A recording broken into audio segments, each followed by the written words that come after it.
서울 집값 다시 뛰기 시작했었죠. 강남 3구에서 시작된 불씨는 성동 마포를 지나 한강벨트 전체로 번졌고 서울 아파트 값은 21주 연속 상승했습니다. 강남, 마포, 성동은 단일 주간 기준으로도 1% 가까운 상승률을 기록하였죠. 이런 과열 흐름 속에서 정부는 긴급하게 627 부동산 대책을 발표했습니다. 핵심은 딱 하나, 대출을 묶겠다는 것입니다. 주택담보대출 최대 한도 6억 원 제한, 다주택자 대출 금지, 생애 최초 LTV 축소, 실거주 전입 의무까지 겉보기엔 단단하고 촘촘해 보입니다. 그만큼 정부는 이번 대책을 통해 투기 수요를 억제하고 실수요자를 보호하며 서울 중심으로 과열되는 시장을 잠재우겠다는 강력한 의지를 드러냈습니다.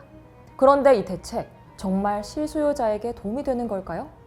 대출이 제한되면서 현금이 많은 사람만 유리한 구조가 됐다는 비판이 나옵니다. 실수요자는 오히려 더 어려워졌고 중산층 선호 지역의 거래는 얼어붙을 가능성도 제기됩니다. 분양 아파트 잔금 대출조차 막히는 바람에 계약 해제와 위약금까지 우려되는 상황. 여기에 수도권 지방, 고소득층, 저소득층 간 양극화는 더욱 벌어질 수도 있다는 전망도 나옵니다. 이번 영상에서는 627 부동산 대책의 주요 내용, 그리고 예상되는 시장의 변화를 짚어보겠습니다. 대출 규제, 집값 흐름, 기회와 위기 사이. 2025년 대한민국 부동산 시장의 핵심을 함께 살펴보시죠. 2025년 상반기, 서울 아파트 시장은 폭발적인 상승세를 보였습니다.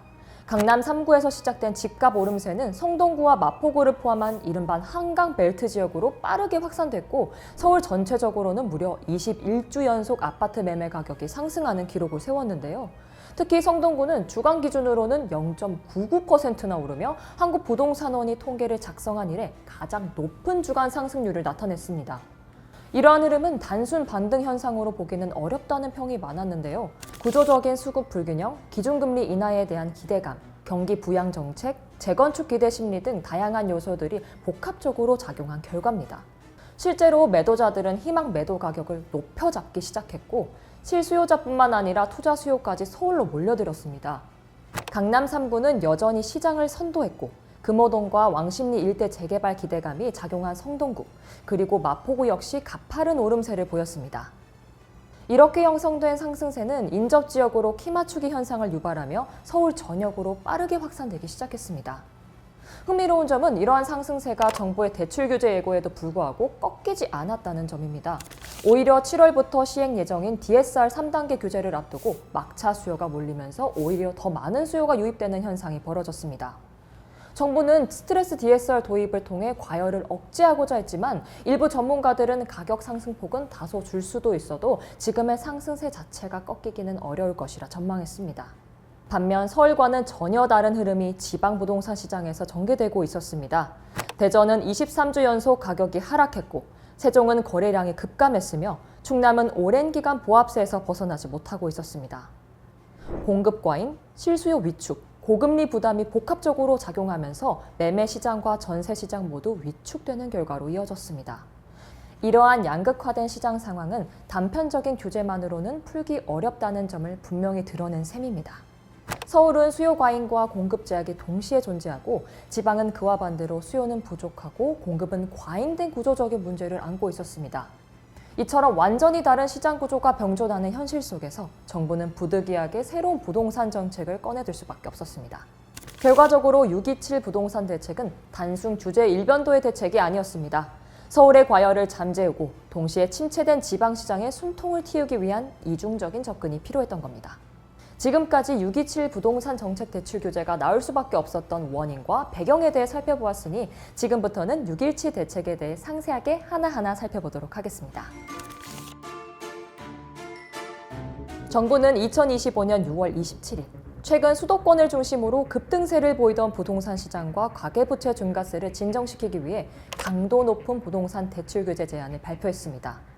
617 부동산 대책이라는 이름으로 발표된 이 조치는 실수요자 중심 시장 재편과 과도한 부채 확대 억제를 목표로 수도권과 교제 지역을 중심으로 촘촘한 대출 제한을 설정했습니다. 가장 주목받는 변화는 주택담보대출의 총 한도 상한선이 6억 원으로 제한된 점입니다. 고가주택이라 하더라도 대출은 최대 6억 원까지만 가능해졌으며 이는 소득과 무관하게 적용됩니다.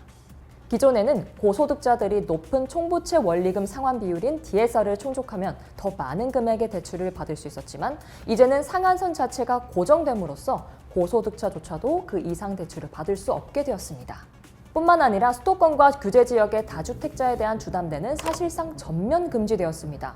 단 1주택자라도 기존 주택을 처분하지 않으면 새로운 주택 구매를 위한 대출은 제한되는데요. 다주택자뿐만 아니라 갈아타기 수요까지도 억제하는 셈입니다. 정부는 이러한 조치를 통해 실거주 목적 외의 주택 수요를 전면적으로 차단하려 합니다. 또한 수도권 및 규제 지역 내 생애 최초 주택 구입자에 대한 LTV 비율은 80%에서 70%로 하향 조정되었습니다. 여기에 더해 주담대를 이용해 주택을 구입할 경우 6개월 이내 전입 의무가 부과되며 이는 실거주 여부를 기준으로 금융 접근성을 통제하는 것입니다. 이러한 변화는 정책 대출에도 동일하게 적용됩니다. 디딤돌 대출, 보금자리론 등 서민층의 대표적 정책금융 상품도 예외 없이 6억 원 한도, LTV 하향, 전입 의무 조건을 적용받습니다. 정책금융의 축소는 실수요자, 특히 청년과 신혼부부 등 자산 축적이 미비한 계층에 더 큰 부담을 안길 수 있을 것으로 보여지는데요. 실제로 연봉 7천만 원의 신혼부부가 생애 최초 특례를 이용해 9억 원의 아파트를 구매할 경우 기존 LTV 80%로는 7억 2천만 원까지 대출이 가능했지만 이제 LTV 70%와 6억 원 한도가 동시에 적용되면서 대출 가능액이 6억 원으로 줄어듭니다. 당장 자기 자본이 1억 2천만 원이나 더 필요해진 셈이죠. 아울러 생활안정자금 목적의 주담대 역시 1억 원까지만 허용되고 2주택 이상 보유자는 주담대를 통한 생활자금 대출도 불가능해졌습니다. 즉 모든 금융권에서 실수요가 아닌 목적의 주택자금 조달은 전면적으로 차단되었다고 볼 수 있습니다. 신용대출도 차주 연소득 이내로 제한되며 전세대출 보증 비율은 90%에서 80%로 하향 조정되어 보증 요건도 한층 강화되었습니다. 이번 대책의 의도는 명확합니다. 소득과 상관없이 고가 주택 매입을 억제하고 다주택자와 갭투자 수요를 선제적으로 차단하겠다는 것입니다.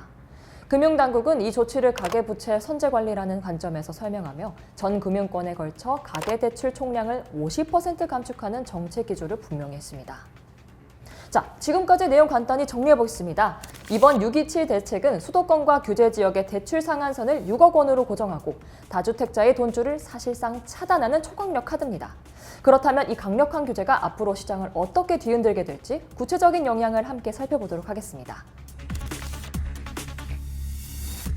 정부가 꺼내든 627 부동산 대책은 단기적으로 시장에 큰 충격을 줄 것으로 예상됩니다. 전문가들 사이에서는 단기 극약 처방이라는 평가가 지배적이었습니다. 먼저 대출 한도 6억 원 제한은 중저가 주택에는 상대적 수요 집중을 유도할 수 있고 고가 주택 시장에는 명확한 제약을 가할 것입니다.